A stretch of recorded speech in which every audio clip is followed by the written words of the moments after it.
Ikasyam na kabanata. Ang Diyos at ang mga Israelita. Ngayon, ako na mananampalataya ni Kristo ay may sasabihin sa inyo. Totoo ito at hindi ako nagsisinungaling. At pinapatunayan ng banal na Espiritu sa aking konsensya na totoo ang sasabihin ko. Labis akong nalulungkot at nababalisa para sa aking mga kalahi at kababayang Hudyo. Kung maaari lang sana, ako na lang ang sumpain ng Diyos at mahiwalay kay Kristo. Maligtas lang sila. Bilang mga Israelita, itinuring sila ng Diyos na kanyang mga anak. Ipinakita niya sa kanila ang kanyang kadakilaan. Gumawa ang Diyos ng mga kasunduan sa kanila. Ibinigay sa kanila ang kautusan. Tinuruan sila ng tunay na pagsamba. Maraming ipinangako ang Diyos sa kanila. Ang kanilang mga ninuno'y mga pinili ng Diyos at nagmula sa kanilang lahi si Kristo nang siya'y maging tao. Ang Diyos na makapangyarihan sa lahat na dapat purihin magpakailanman. Amen. Hindi ito nangangahulugan na hindi natupad ang mga pangako ng Diyos dahil hindi sila sumampalataya, sapagkat hindi naman lahat ng nagmula kay Israel ay maituturing na pinili ng Diyos, at hindi rin naman lahat ng nagmula kay Abraham ay maituturing na mga anak ni Abraham, sapagkat sinabi ng Diyos kay Abraham, ang mga anak lang na nagmumula kay Isaac ang mga lahi na aking ipinangako. Ang ibig sabihin, hindi lahat ng anak ni Abraham ay itinuturing na anak ng Diyos, kundi ang mga anak lamang na ipinanganak ayon sa ipinangako. Sapagkat ganito ang ipinangako ng Diyos sa kanya, babalik ako rito sa ganito ring panahon sa susunod na taon, at magkakaroon ng anak na lalaki si Sarah. Hindi lang iyon, kundi nangyari rin ang ganoon sa dalawang anak ni Rebecca sa ating ninunong si Isaac. Ipinakita rin ng Diyos na hindi lahat ng nagmula kay Abraham ay itinuturing na mga anak niya.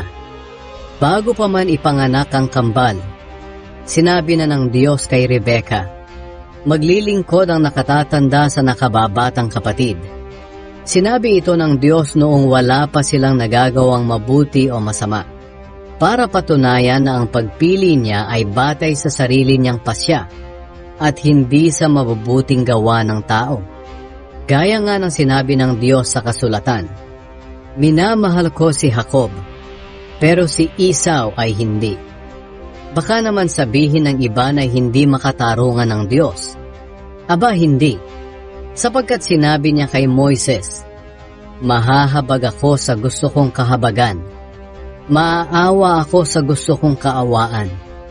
Kung ganoon, ang pagpili ng Diyos ay hindi batay sa kagustuhan ng tao o sa paggawa niya ng mabuti, kundi sa awa ng Diyos. Sapagkat ayon sa kasulatan, sinabi ng Diyos sa Faraon, pinayagan kitang mabuhay dahil dito, para maipakita ko ang kapangyarihan ko sa pamamagitan mo at makilala ang pangalan ko sa buong mundo. Kaya nga, kinaaawaan ng Diyos ang ibig niyang kaawaan at pinatitigas niya ang ulo ng ibig niyang patigasin. Ang galit at awa ng Diyos. Maaaring may magsabi sa akin, kung ganoon, bakit pa niya pinapanagot ang mga tao sa kanilang mga kasalanan? At sino ang makakasalungat sa kanyang kalooban? Pero sino ka para magreklamo sa Diyos ng ganyan? Tayo'y mga nilikha lang ng Diyos. Kaya hindi tayo makakapagreklamo kung bakit niya tayo ginawang ganito. Tulad sa isang gumagawa ng palayok, may karapatan siyang gawin ng putik ayon sa gusto niya. May karapatan siyang gumawa ng dalawang uri ng sisidlan mula sa iisang tumpok ng putik. Ang isa ay pang-espesyal, at ang isa naman ay pangkaraniwan lang. Ganoon din naman ang Diyos. Nais niyang ipakita ang kanyang kapangyarihan at matinding galit sa mga makasalanan, pero minabuti niyang tiisin muna ng buong tiyaga ang mga taong dapat sanang lipulin na.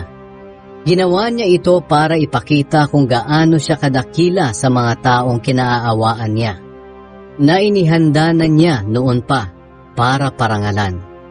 Ito'y walang iba kundi tayo ng mga tinawag niya, hindi lang mula sa mga Hudyo, kundi mula rin sa mga hindi Hudyo.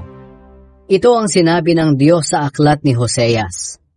Ang dating hindi ko mga tao ay tatawagin kong mga tao ko. At ang dating hindi ko mahal ay mamahalin ko. At sa mga sinabihang, kayo'y hindi ko mga mamamayan, sila'y tatawaging mga anak ng Diyos na buhay. Tungkol naman sa mga Israelita, sinabi ni Propeta Isaias, kahit na maging kasindami pa ng buhangin sa tabing dagat ang lahi ni Israel, kakaunti lang sa kanila ang maliligtas. Dahil mabilis at matindi ang gagawing paghatol ng Panginoon sa mga tao sa mundo. Sinabi rin ni Isaias, kung ang Panginoong makapangyarihan ay walang itinira sa ating lahi, na tulad na sana tayo sa Sodom at Gomora. Ang Israel at ang magandang balita. Ano ngayon ang masasabi natin tungkol dito?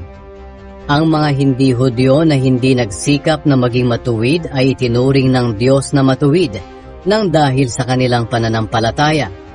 Pero ang mga Hudyo na nagsikap na maituring na matuwid sa pamamagitan ng pagsunod nila sa kautusan ay nabigo.